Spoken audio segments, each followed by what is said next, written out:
سورة الشمس. بسم الله الرحمن الرحيم.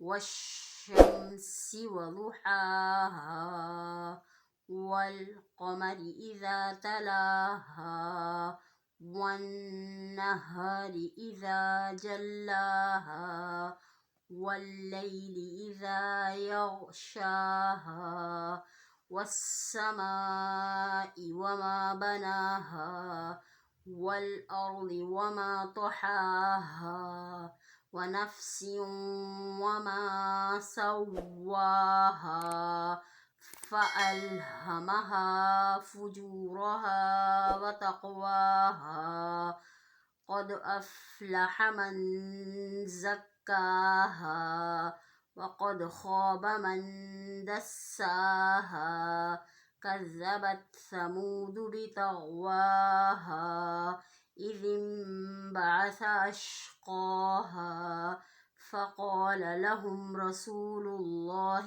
ناقة الله وسقياها فكذبوه فعقروها فدمدم عليهم ربهم بذنبهم فسواها ولا يخاف عقباها.